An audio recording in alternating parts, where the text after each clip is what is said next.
मैं मानता हूँ कि मेरे दोस्त की थ्योरीज़ की प्रैक्टिकल नेचर का यह नया प्रूफ देखकर मैं सच में चौंक गया था। उसकी एनालिटिकल एबिलिटी के लिए मेरे मन में रिस्पेक्ट और भी बढ़ गया। फिर भी मेरे दिमाग में एक हल्का सा शक बाकी था कि शायद यह सब पहले से तय किया गया कोई सीन था सिर्फ मुझे इम्प्रेस करने के लिए। हालांकि ऐसा करने का उसका कोई रीज़न मुझे समझ नहीं आ रहा था।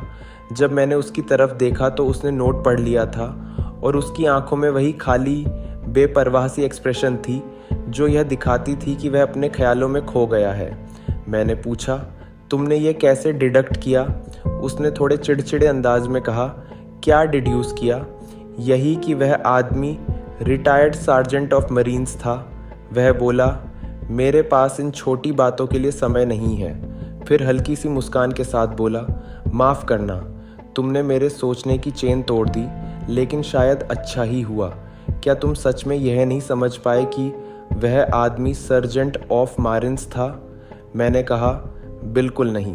वह बोला, उसे समझना आसान था, लेकिन यह एक्सप्लेन करना मुश्किल है कि मैंने कैसे समझा।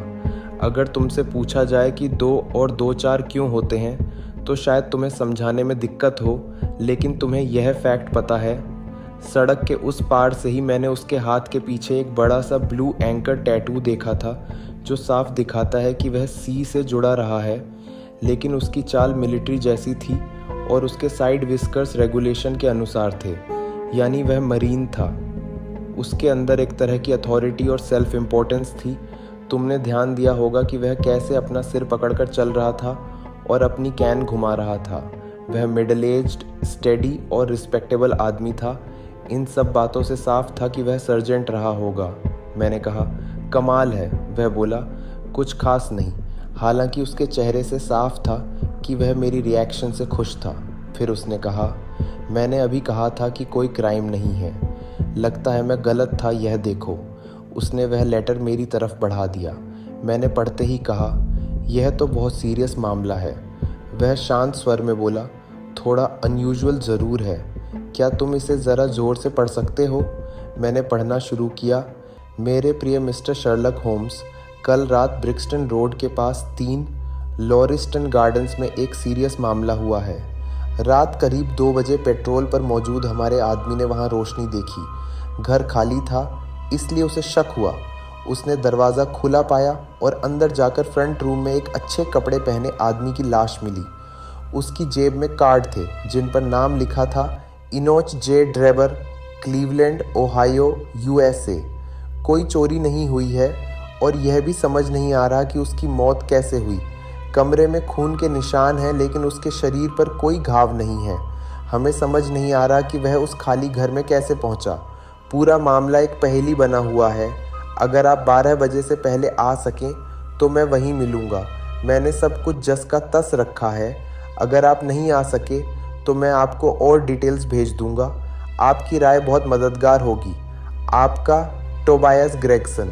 होम्स बोला, ग्रेगसन स्कॉटलैंड यार्ड के सबसे स्मार्ट लोगों में से एक है। वह और लेस्ट्राड दोनों एक ख़राब ग्रुप के बेस्ट लोग हैं। दोनों तेज़ हैं, एनर्जेटिक हैं, लेकिन बहुत कन्वेंशनल भी हैं। दोनों एक दूसरे से जलते भी हैं। अगर दोनों इस केस में लग गए तो मज़ा आएगा। मैं हैरान था कि वह इतनी शांति से बात कर रहा था। मैंने कहा, यहाँ एक पल भी वेस्ट नहीं करना चाहिए। क्या मैं कैब बुलाऊं? वह बोला, पता नहीं मैं जाऊंगा या नहीं। मैं दुनिया का सबसे बड़ा आलसी आदमी हूँ जब मूड होता है। हाँ, कभी कभी बहुत एक्टिव भी हो जाता हूँ। मैंने कहा, यह वही मौका है जिसका तुम इंतज़ार कर रहे थे। वह बोला, मेरे लिए इससे क्या फ़र्क पड़ता है? अगर मैं पूरा मामला सुलझा भी लूँ तो क्रेडिट ग्रेगसन और लेस्ट्राड ही ले जाएंगे। यही होता है अनऑफिशियल आदमी होने का। मैंने कहा, लेकिन उसने तुमसे हेल्प मांगी है। वह बोला, हाँ, वह जानता है कि मैं उससे बेहतर हूँ और मुझे मानता भी है, लेकिन वह किसी तीसरे के सामने कभी नहीं मानेगा। खैर, चलकर देख लेते हैं। मैं अपने तरीके से काम करूँगा। अगर कुछ नहीं मिला तो कम से कम उन पर हंसने का मौका मिलेगा। चलो। उसने जल्दी जल्दी अपना ओवरकोट पहना। अब उसका लेजी मूड पूरी तरह खत्म हो चुका था। अपनी हैट लो, उसने कहा। मैंने पूछा, तुम चाहते हो कि मैं भी चलूं? वह बोला, अगर तुम्हारे पास कोई और काम नहीं है तो। 1 मिनट बाद हम दोनों एक हैंडसम कैब में थे, ब्रिक्सटन रोड की तरफ तेज़ी से जाते हुए। सुबह धुंधली थी, आसमान बादलों से ढका हुआ था और पूरा माहौल उदास लग रहा था। होल्म्स पूरे अच्छे मूड में था और क्रेमोना वायलिन्स, स्ट्रैडिवेरियस और अमाटी के बारे में बातें कर रहा था। मैं चुप था। मौसम और जिस केस के लिए हम जा रहे थे उसने मेरा मूड भारी कर दिया था। आखिर मैंने कहा, तुम इस केस के बारे में ज़्यादा सोचते नहीं दिख रहे। वह बोला, अभी डेटा ही नहीं है। सबसे बड़ी गलती यह होती है कि बिना एविडेंस के थ्योरी बना ली जाए, इससे जजमेंट बायस हो जाता है। मैंने आगे इशारा करते हुए कहा, तुम्हें डेटा अभी मिल जाएगा। यह ब्रिक्सटन रोड है और वह सामने वाला घर वही होना चाहिए। हाँ, यही है। रुकिए ड्राइवर, रुकिए। हम अभी भी करीब 100 गज दूर थे, लेकिन होम्स ने जिद की कि हम यहीं उतरें और बाकी रास्ता पैदल तय करें। नंबर 3, लॉरिस्टन गार्डन्स का माहौल ही अशुभ और डरावना लग रहा था। यह 4 घरों में से एक था जो सड़क से थोड़ा हटकर बने थे। 2 में लोग रहते थे और 2 खाली पड़े थे। खाली घरों की खिड़कियां सूनी और उदास थीं, 3-3 मंजिलों तक फैली हुई, जैसे खाली आंखें घूर रही हों। कहीं कहीं टू लेट के बोर्ड लगे थे जो धुंधली कांच की खिड़कियों पर ऐसे चिपके थे जैसे मोतियाबिंद की परत। हर घर के सामने एक छोटा सा गार्डन था जिसमें बीमार और मुरझाए हुए पौधे बेतरतीब उगे हुए थे। एक संकरी पीली सी पगडंडी जो मिट्टी और कंकड़ के मिश्रण जैसी लग रही थी, उस गार्डन से होकर घर तक जाती थी। रात की बारिश के कारण पूरा इलाका कीचड़ से भरा हुआ था। गार्डन के चारों तरफ 3 फुट ऊंची ईंट की दीवार थी जिसके ऊपर लकड़ी की रेलिंग लगी हुई थी। उसी दीवार के सहारे एक मजबूत पुलिस कांस्टेबल खड़ा था और उसके आसपास कुछ फालतू लोग जमा थे जो गर्दन उठाकर और आंखें तानकर अंदर झांकने की कोशिश कर रहे थे। मैंने सोचा था कि शर्लॉक होम्स तुरंत अंदर जाकर केस की जांच शुरू करेगा, लेकिन उसकी कोई जल्दी नहीं थी। वह बिल्कुल आराम से फुटपाथ पर टहलता रहा जैसे कोई बेफिक्र आदमी हो, और कभी ज़मीन, कभी आसमान, कभी सामने के घरों और कभी रेलिंग को यूं ही देखता रहा। फिर उसने धीरे धीरे उस पगडंडी की तरफ कदम बढ़ाए, लेकिन सीधे रास्ते पर नहीं, बल्कि उसके किनारे उगी घास पर चलते हुए, और उसकी नज़रें लगातार ज़मीन पर टिकी हुई थी। 2 बार वह रुका। एक बार मैंने उसे हल्की सी मुस्कान के साथ कुछ कहते हुए सुना, जैसे उसे कुछ मिल गया हो। कीचड़ भरी ज़मीन पर बहुत सारे पैरों के निशान थे, लेकिन पुलिस के आने जाने से सब गड़बड़ हो चुके थे। मुझे समझ नहीं आया कि होल्म्स इससे क्या निकाल सकता है। फिर भी उसकी ऑब्जर्वेशन पावर का जो अनुभव मुझे पहले मिल चुका था, उसके बाद मुझे यकीन था कि वह कुछ ऐसा देख रहा है जो मेरी नज़र से छिपा हुआ है। घर के दरवाजे पर एक लंबा पीला सा चेहरा और सुनहरे बालों वाला आदमी खड़ा था, हाथ में नोटबुक ली हुए। हमें देखते ही वह आगे बढ़ा और होम्स का हाथ पकड़कर जोर से मिलाया। आपका बहुत धन्यवाद कि आप आए, उसने कहा। मैंने सब कुछ वैसे ही छोड़ दिया है, होल्म्स ने तुरंत रास्ते की तरफ इशारा करते हुए कहा। इसके अलावा सब कुछ। अगर यहाँ भैंसों का झुंड भी गुजर जाता तो इससे ज़्यादा गड़बड़ नहीं होती। खैर ग्रेगसन, आपने अंदर जाने से पहले अपनी कंक्लूजन्स तो बना ही ली होंगी, डिटेक्टिव ने थोड़ा बचते हुए कहा। घर के अंदर बहुत काम था। मेरे कॉलीग मिस्टर लेस्ट्रेड भी यहाँ हैं। मैंने सोचा था कि वह इस हिस्से को देख लेंगे। होल्म्स ने मेरी तरफ देखा और हल्की व्यंग्य भरी मुस्कान के साथ भौहें उठाईं। वह बोला, आप और लेस्ट्राड जैसे 2 लोगों के रहते तीसरे आदमी के लिए कुछ खास बचा नहीं होगा। ग्रेगसन ने हाथ रगड़ते हुए संतोष भरे अंदाज में कहा, मुझे लगता है हमने जो करना था कर लिया है। मामला अजीब ज़रूर है, इसलिए मैंने सोचा आपको बुला लूं। होम्स ने अचानक पूछा, आप यहाँ कैब से नहीं आए? नहीं सर। और लेस्ट्रेड? नहीं सर। तो चलिए अब कमरे को देखते हैं। यह कहकर वह सीधे अंदर चला गया। ग्रेगसन उसके पीछे पीछे गया। उसके चेहरे पर साफ हैरानी थी। एक छोटा सा पैसेज था, लकड़ी का फर्श, धूल भरा, जो किचन और बाकी कमरों की तरफ जाता था। बाईं और दाईं तरफ 2 दरवाजे थे। उनमें से एक कई हफ्तों से बंद था। दूसरा डाइनिंग रूम का था, जहां यह रहस्यमय घटना हुई थी। होम्स अंदर गया और मैं भी उसके पीछे गया, दिल में वही भारीपन लिए जो मौत की मौजूदगी से पैदा होता है। कमरा बड़ा और चौकोर था और बिना फर्नीचर के और भी बड़ा लग रहा था। दीवारों पर सस्ता भड़कीला वॉलपेपर लगा था जो कई जगह नमी से खराब हो चुका था। कहीं कहीं से कागज़ उखड़कर नीचे लटक रहा था और नीचे पीली प्लास्टर दिखाई दे रही थी। दरवाजे के सामने एक दिखावटी फायरप्लेस था जिसके ऊपर नकली सफ़ेद मार्बल का मैनेटल पीस था। उसके एक कोने पर लाल मोमबत्ती का आधा जला हुआ टुकड़ा चिपका हुआ था। एक ही खिड़की थी इतनी गंदी कि रोशनी धुंधली और फीकी होकर अंदर आ रही थी। पूरे कमरे पर एक धूसर सा रंग छाया हुआ था जिसे और भारी बना रही थी हर चीज़ पर जमी मोटी धूल की परत। ये सारी डिटेल्स मैंने बाद में नोटिस की। उस वक्त मेरी पूरी अटेंशन सिर्फ उस एक डरावनी बिल्कुल स्थिर पड़ी हुई बॉडी पर थी जो फर्श पर फैली हुई थी और जिसकी खाली निर्जीव आंखें छत की तरफ घूर रही थीं। वह करीब 43 या 44 साल का आदमी था, मध्यम कद का, चौड़े कंधों वाला, घुंघराले काले बाल और छोटी दाढ़ी के साथ। उसने एक भारी ब्रॉड क्लॉथ का कोट और वेस्ट कोट पहन रखा था, साथ में हल्के रंग की ट्राउजर्स और बिल्कुल साफ कॉलर और कफ्स। उसकी टॉप हैट उसके पास फर्श पर रखी थी। उसके हाथ मुट्ठी में बंधे हुए थे, बाजू फैलाए हुए थे और पैर आपस में उलझे हुए थे जैसे उसने मरने से पहले बहुत भयानक स्ट्रगल किया हो। उसके चेहरे पर एक ऐसा भाव था, डर और नफ़रत का मिला जुला, जैसा मैंने आज तक किसी इंसान के चेहरे पर नहीं देखा था। उसका माथा नीचा, नाक मोटी और जबड़ा आगे निकला हुआ था जिससे उसका चेहरा कुछ हद तक बंदर जैसा लगता था। उसकी अजीब मरोड़ी हुई बॉडी पोस्चर इस भयानक इम्प्रेशन को और बढ़ा रही थी। मैंने मौत को कई रूपों में देखा था, लेकिन जितनी डरावनी वह इस गंदे अंधेरे कमरे में लगी वैसी कभी नहीं लगी थी जो लंदन की एक बिजी सड़क के पास था।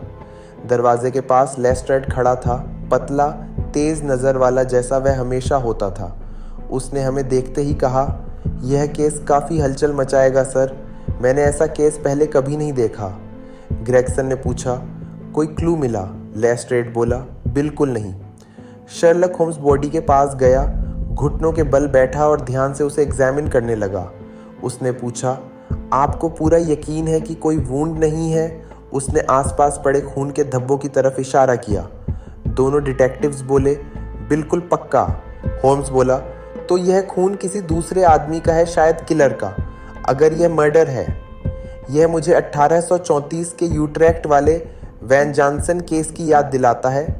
ग्रेगसन, तुम्हें वह केस याद है? ग्रेगसन बोला, नहीं सर। होम्स बोला, पढ़ लेना चाहिए। दुनिया में कुछ भी नया नहीं होता, सब पहले हो चुका है। इस दौरान उसके हाथ लगातार काम कर रहे थे, कभी कपड़े टटोलना, कभी बटन खोलना, कभी शरीर को दबाकर देखना, और उसकी आंखें वहीं दूर देखने वाली एक्सप्रेशन लिए हुए थीं। उसने बड़ी तेज़ी से लेकिन बहुत बारीकी से जांच की। फिर उसने मृत आदमी के होंठ सूंघे और उसके जूतों के तलवे देखे। उसने पूछा, इस बॉडी को हिलाया तो नहीं गया? ग्रेगसन बोला, सिर्फ उतना ही जितना जांच के लिए ज़रूरी था। होम्स बोला, अब इसे मोर्चुअरी ले जाया जा सकता है, यहाँ और कुछ नहीं मिलेगा। ग्रेगसन ने पहले से ही स्ट्रेचर और 4 आदमी तैयार रखे थे। उसके इशारे पर वे अंदर आए और बॉडी को उठाकर बाहर ले जाने लगे। जैसे ही उन्होंने बॉडी उठाई, एक रिंग खनकती हुई नीचे गिरी और फर्श पर लुढ़क गई। लेस्ट्रेड ने तुरंत उसे उठा लिया और हैरानी से देखने लगा। वह बोला, यहाँ कोई औरत भी थी, ये औरत की वेडिंग रिंग है। उसने रिंग अपनी हथेली पर रखकर दिखाई। हम सब उसके आसपास इकट्ठा हो गए। वह साधारण सोने की अंगूठी थी जिसे देखकर साफ पता चलता था कि वह किसी दुल्हन की उंगली में रही होगी। ग्रेगसन बोला, इससे मामला और उलझ गया। होम्स ने शांत स्वर में कहा, या शायद आसान हो गया हो, इसे घूरने से कुछ नहीं मिलेगा। उसकी जेब में क्या मिला? ग्रेगसन ने सीढ़ियों के पास रखी चीज़ों की तरफ इशारा किया। सब यहाँ है, एक गोल्ड वॉच नंबर 97163 बरो लंदन का, एक भारी गोल्ड चेन, एक गोल्ड रिंग जिस पर मैसोनिक चिन्ह है, एक गोल्ड पिन जिसमें बुलडॉग का सिर बना है और आंखों में रूबीज लगे हैं, एक रशियन लेदर का कार्ड केस जिसमें इनोक जे ड्रेबर क्लीवलैंड के कार्ड हैं। कोई पर्स नहीं, लेकिन 7 पाउंड 13 शिलिंग के लूज पैसे हैं। एक छोटी किताब बोकाचियो की डेकामेरोन जिसके अंदर जोसेफ स्टैंगरसन का नाम लिखा है, और 2 लेटर्स, एक ड्रेबर के नाम और एक स्टेंजरसन के नाम। होम्स ने पूछा, किस एड्रेस पर? ग्रेगसन बोला, American exchange Strand to be left till called for. दोनों लेटर्स गायन स्टीमशिप कंपनी के हैं लिवरपूल से जहाज़ जाने के बारे में। साफ है कि यह आदमी न्यूयॉर्क लौटने वाला था। होम्स ने पूछा, इस स्टैंगरसन के बारे में पता किया? ग्रेगसन बोला, हाँ तुरंत। हमने न्यूज़पेपर्स में एडवर्टाइजमेंट दिया है और एक आदमी अमेरिकन एक्सचेंज गया है, वह अभी तक लौटा नहीं। क्लीवलैंड में खबर भेजी? हाँ, सुबह टेलीग्राम किया। कैसे? पूछा। हमने पूरा मामला बताया और कहा कि जो भी जानकारी हो हमें भेजी जाए। होम्स ने पूछा, क्या आपने किसी खास पॉइंट के बारे में डिटेल मांगी जो इस केस में क्रूशल हो सकता है? ग्रेगसन बोला, मैंने स्टैंजरसन के बारे में पूछा। होम्स बोला, और कुछ नहीं? क्या आपको कोई ऐसा पॉइंट नहीं दिखता जिस पर पूरा मामला टिका हो? क्या आप फिर से टेलीग्राम नहीं भेजेंगे? ग्रेगसन थोड़े नाराज़ होकर बोला, मैंने जो कहना था कह दिया। शर्लक होम्स हल्का सा मुस्कुराया जैसे वह कुछ कहने वाला था, लेकिन तभी लेस्ट्रेड वापस कमरे में आ गया। वह अपने हाथ रगड़ रहा था और उसके चेहरे पर एक घमंडी, खुद से खुश होने वाला भाव था। वह बोला, मिस्टर ग्रेगसन, मैंने अभी एक बहुत ही इम्पोर्टेंट डिस्कवरी की है जो शायद मिस हो जाती अगर मैंने दीवारों को ध्यान से एग्जामिन न किया होता। उसकी आंखें चमक रही थीं जैसे उसने अपने कॉलीग पर कोई बड़ी बाजी मार ली हो। इधर आइए, उसने कहा और हमें वापस कमरे में ले गया जहां अब लाश हट जाने के बाद माहौल थोड़ा साफ लग रहा था। उसने माचिस जलाई और उसे दीवार के पास उठाकर बोला, यह देखिए। दीवार की वॉलपेपर कई जगह से उखड़ चुकी थी। उस खास कोने में एक बड़ा हिस्सा गिरा हुआ था और नीचे पीले रंग की खुरदुरी प्लास्टर दिख रही थी और उसी पर खून जैसे लाल रंग में एक शब्द लिखा था। राचेल लेस्ट्रेड ने गर्व से कहा, क्या कहते हैं आप? यह इसलिए मिस हो गया क्योंकि यह कमरे के सबसे अंधेरे कोने में था। किसी ने वहां देखने की सोची ही नहीं। और देखिए, यह किलर ने अपने ही खून से लिखा है। यह निशान देखिए कैसे नीचे बहा है। इससे एक बात तो साफ हो जाती है, यह सुसाइड नहीं है। फिर वह बोला, और यह कोना क्यों चुना गया? क्योंकि वहाँ कैंडल जल रही थी मैंटल पीस पर। अगर कैंडल जल रही थी तो यह कोना कमरे का सबसे रोशन हिस्सा होगा। ग्रेगसन ने थोड़ा तंज में पूछा, और इसका मतलब क्या निकाला आपने? लेस्ट्रेड बोला, मतलब साफ है। किलर रेचल नाम लिख रहा था, लेकिन पूरा लिखने से पहले डिस्टर्ब हो गया। आप देखना, इस केस में कोई रेचल नाम की औरत ज़रूर इन्वॉल्व्ड होगी। उसने होम्स की तरफ देखा जो हंस पड़ा था। आप हंस लीजिए मिस्टर शेरलॉक होम्स, लेस्ट्रेड बोला। आप चाहे जितने स्मार्ट हों, लेकिन आखिर में ओल्ड हाउंड ही काम आता है। होम्स ने हंसते हुए कहा, माफ़ कीजिए, आपने सबसे पहले इसे नोटिस किया। यह क्रेडिट आपका है, और जैसा आप कह रहे हैं, यह ज़रूर उस दूसरे व्यक्ति ने लिखा होगा जो इस मामले में शामिल था। मैंने अभी तक कमरे को प्रॉपर्ली एग्जामिन नहीं किया है। अगर इजाज़त हो तो अब कर लूँ। यह कहकर उसने अपनी जेब से टेप मेजर और एक बड़ा मैग्नीफाइंग ग्लास निकाला और फिर वह चुपचाप पूरे कमरे में घूमने लगा। कभी रुकता, कभी घुटनों के बल बैठता, कभी फर्श पर लेट जाता। वह इतना इनग्रोस्ड था कि उसे हमारी मौजूदगी का भी ध्यान नहीं था। वह खुद से बड़बड़ाता जा रहा था, कभी छोटी छोटी आवाज़ें, कभी हल्की सी विसल जैसे खुद को एनकरेज कर रहा हो। उसे देखकर मुझे एक ट्रेंड हंटिंग डॉग याद आ गया जो ज़मीन पर गंध सूंघते हुए इधर उधर दौड़ता है। करीब 20 मिनट तक वह लगातार जांच करता रहा। वह उन निशानों के बीच डिस्टेंस मेजर कर रहा था जो मुझे दिख भी नहीं रहे थे। कभी दीवार पर टेप लगाता, कभी फर्श से थोड़ा सा ग्रे डस्ट उठाकर एक एनवेलोप में रख लेता। आखिर में वह उस रांचे शब्द के पास गया और हर अक्षर को मैग्नीफाइंग ग्लास से बारीकी से देखने लगा। फिर वह उठा और लगा कि अब वह सेटिस्फाइड है। उसने अपने इंस्ट्रूमेंट्स वापस रखे और मुस्कुराकर बोला, कहते हैं कि जीनियस का मतलब होता है अनंत पेशेंस। यह डेफिनेशन बहुत अच्छी नहीं है, बट डिटेक्टिव वर्क पर काफ़ी फिट बैठती है। ग्रेगसन और लेस्ट्राड उसे देख रहे थे, थोड़ी क्यूरियोसिटी और थोड़ी कॉन्टेम्प्ट के साथ। उन्हें समझ नहीं आ रहा था कि वह क्या कर रहा है, लेकिन मुझे अब धीरे धीरे समझ आने लगा था कि उसकी हर छोटी एक्शन का एक पर्पस होता है।